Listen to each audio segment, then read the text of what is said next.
Sahabat semua, kali ini kita akan membahas sebuah kisah memilukan dari Sukabumi, Jawa Barat. Kisah ini datang dari seorang bocah berusia 3 tahun bernama Raya, yang harus meninggal dunia setelah berjuang melawan penyakit infeksi cacing gelang yang menyerang tubuh mungilnya. Peristiwa ini bukan hanya duka bagi keluarganya, tetapi juga menyentuh hati masyarakat luas. Kasus ini menyoroti betapa rentannya anak-anak di tengah keterbatasan ekonomi, minimnya pengasuhan, hingga rumitnya sistem kesehatan di negeri kita. Raya lahir dan tumbuh dalam keluarga dengan keterbatasan yang sangat besar. Ayahnya mengalami penyakit paru-paru, sedangkan ibunya mengalami gangguan mental, sehingga perhatian terhadap kesehatan Raya sangatlah minim. Sehari-hari, ia tinggal di sebuah rumah panggung sederhana dengan lantai tanah yang bercampur lumpur dan kotoran. Dari Raya mulai merangkak sampai umur 4 tahun, kesehariannya selalu main di bawah kolong rumahnya yang terdapat beberapa ekor ayam dan berbagai kotoran lainnya. Dari lingkungan yang kotor inilah tubuh kecilnya mulai terpapar penyakit berbahaya. Raya terinfeksi cacing gelang sejenis parasit yang bisa hidup di dalam usus manusia.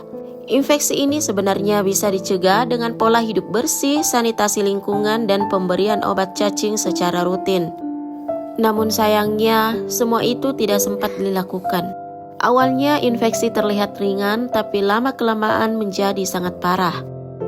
Cacing-cacing itu berkembang biak di dalam tubuhnya, hingga akhirnya mereka keluar dari mulut, hidung, anus, bahkan kemaluannya. Hasil CT scan menunjukkan cacing tersebut bahkan telah masuk ke otak Raya, menyebabkan kerusakan serius pada tubuhnya. Bayangkan, penderitaan seorang bocah 3 tahun yang tubuhnya dipenuhi dengan parasit. Kondisinya semakin memburuk hingga ia kehilangan semangat bermain seperti anak-anak lainnya. Pada tanggal 13 Juli 2025, relawan dari Rumah Teduh membawa Raya ke rumah sakit.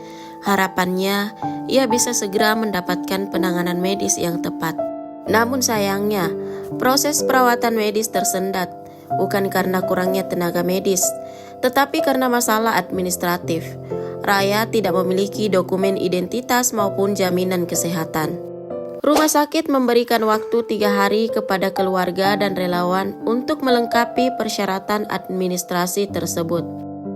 Tetapi hingga batas waktu berakhir, dokumen yang diminta tidak juga ada.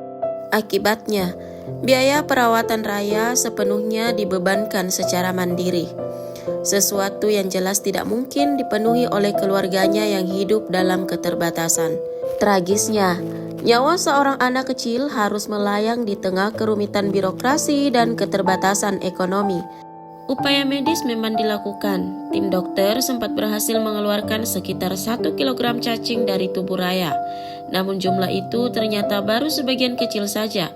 Masih ada begitu banyak cacing yang bertahan di dalam tubuh mungilnya, merusak organ demi organ hingga tubuhnya tidak lagi mampu menahan penderitaan yang begitu berat. Raya akhirnya meninggal dunia setelah perjuangan panjang melawan infeksi cacing gelang yang telah menghancurkan tubuh mungilnya. Kasus ini menjadi pengingat pahit bagi kita semua, bahwa masih banyak anak-anak Indonesia yang hidup dalam kondisi yang sangat rentan. Mereka terjebak dalam lingkungan kemiskinan, kurangnya akses terhadap kesehatan, hingga sistem birokrasi yang seringkali tidak berpihak pada mereka yang paling membutuhkan.